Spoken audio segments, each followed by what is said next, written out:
and it's sometimes there to prepare you for an upcoming event. You might have a wedding coming up, you might have a really important business deal, you might have a family function that's quite stressful and challenging, and you just want to be feeling your best. You just want to be there, not plagued by something, not run down, not tired. And welcome to this episode of Health Reversion, where I'm not here to create alarm. I'm not here to pick on vegans or vegetarians. I'm simply here to state an uncomfortable truth, which is that plants also, like animals, don't want to be eaten.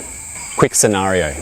If you and a chicken were placed inside a farm pen for a prolonged period of time, and your only source of food, your only option to eat, was to eat that chicken, after a while, you're going to start to get hungry and you're likely going to try and capture that chicken.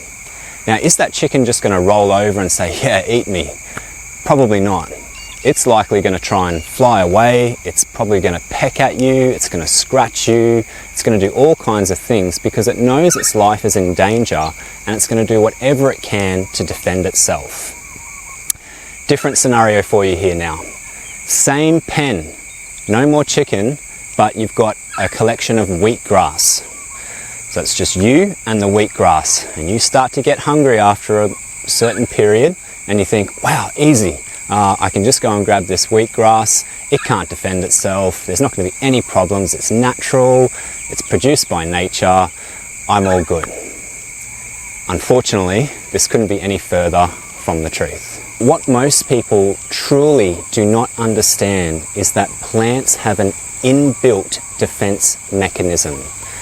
Now, granted, that defense mechanism is tailored towards bugs and insects.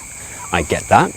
However, these toxins that the plants produce also can have a detrimental effect on the human physical body and also someone's mental health. Clearly, plants can't defend themselves with kung fu or karate when a human comes over to harvest them and eat them.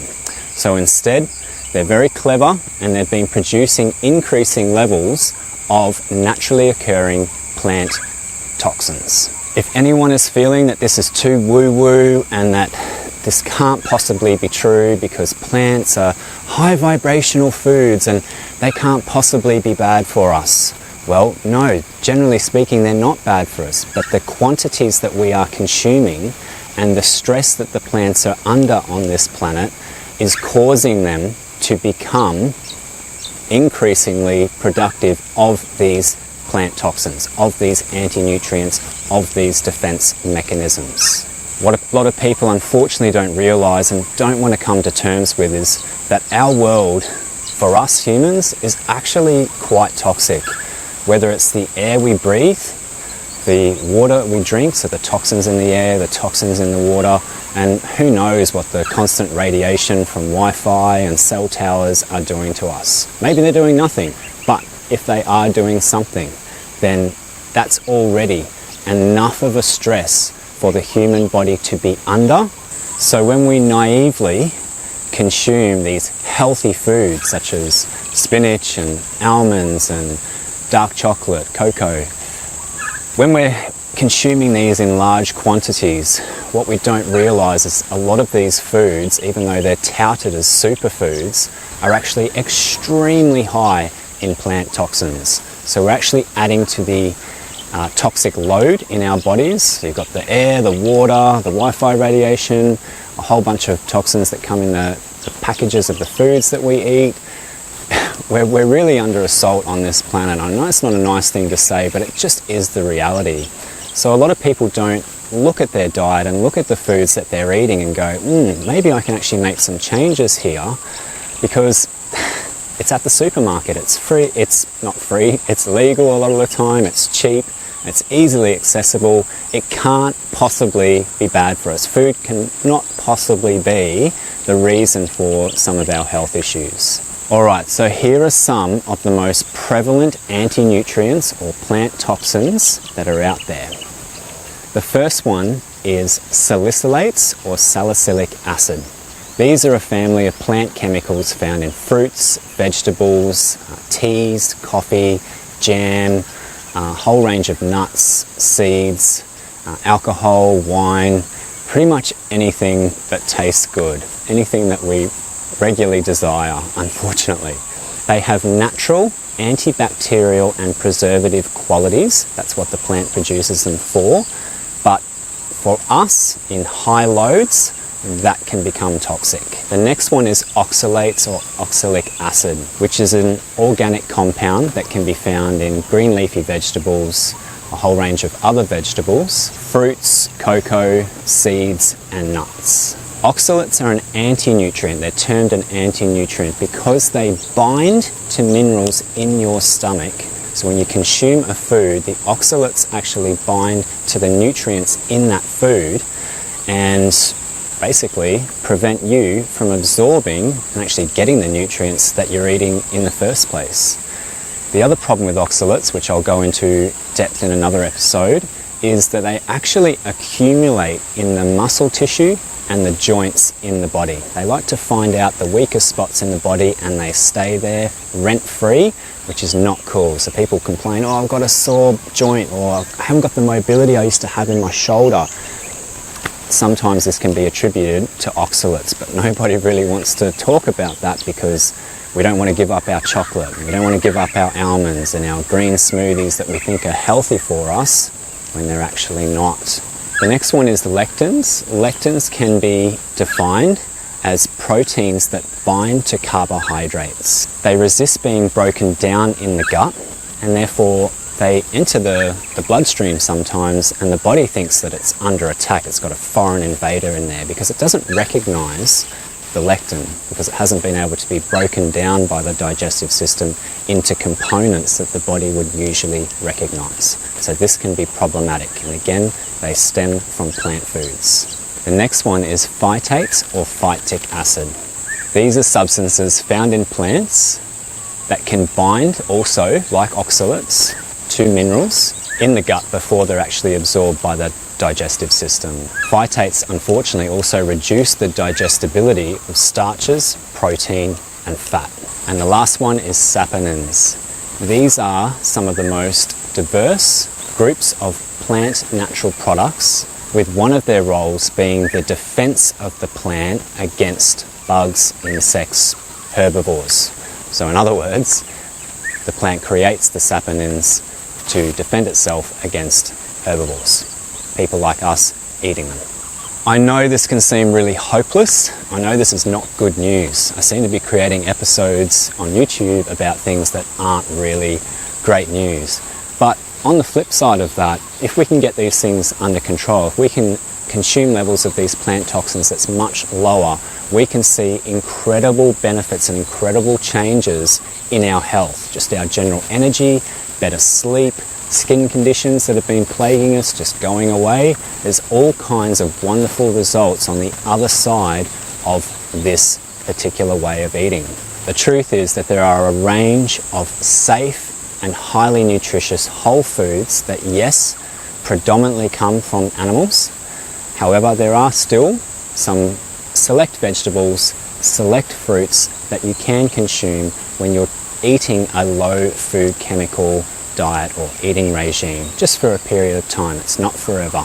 There are also ways that you can make the high chemical foods such as potatoes, which actually contain a number of the aforementioned anti-nutrients.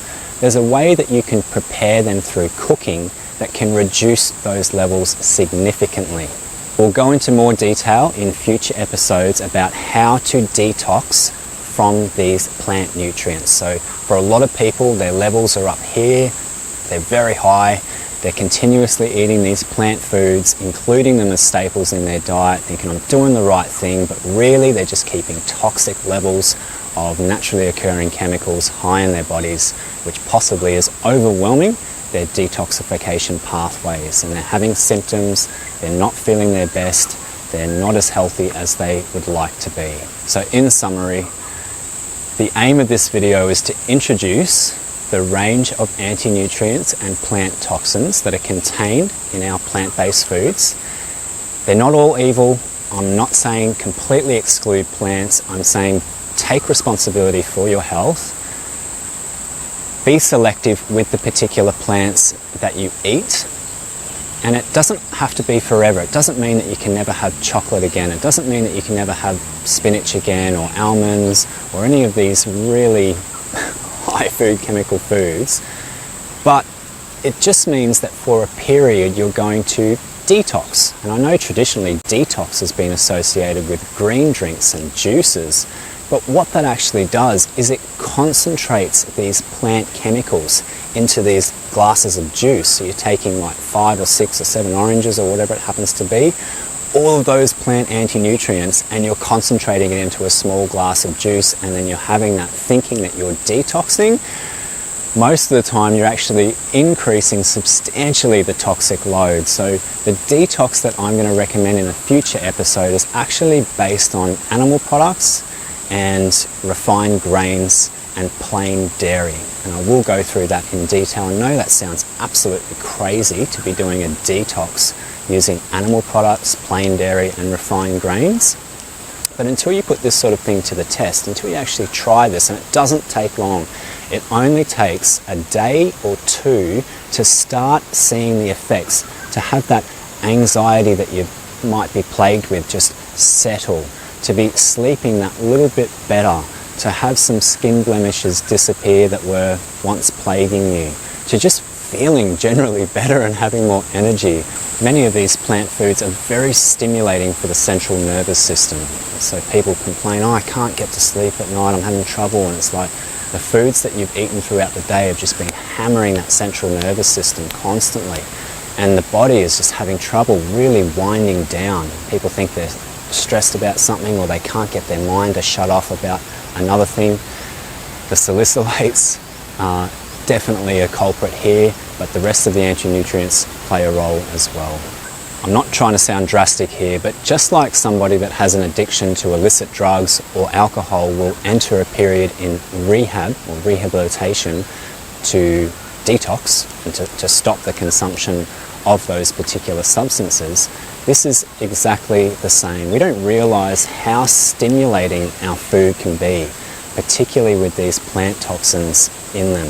When you start to feel much better, when your energy starts to increase, when the anxiety comes down, when you're sleeping that little bit better, you will start to see the benefits of this, and it will become easier each time you do it. But trust me, from my personal experience, when you do this, you'll be reaching for that packet of crisps that has flavor enhancer 621 and 635 in it. You'll be looking for something tasty, and it will be a battle, just like a drug addict who is thinking, oh, I just want to have some more. It's not forever. Sometimes it's just for a week, 2 weeks, or a set period, and it's sometimes there to prepare you for an upcoming event. You might have a wedding coming up. You might have a really important business deal.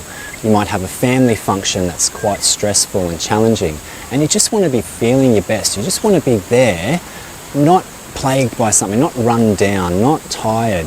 And this form of eating can actually, for many people, get you geared up to those events. Keep a lookout for the upcoming episode on how to detox properly using animal products. In the meantime, I ask that you keep well, and I look forward to seeing you in the next episode.